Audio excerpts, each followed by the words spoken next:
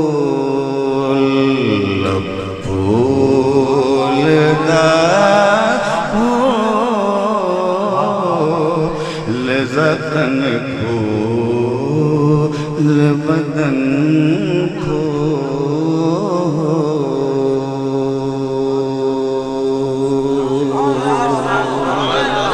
ہمارے چینل سے جڑنے کے لیے YouTube پر لمرا ایجنسی سبسکرائب کریں۔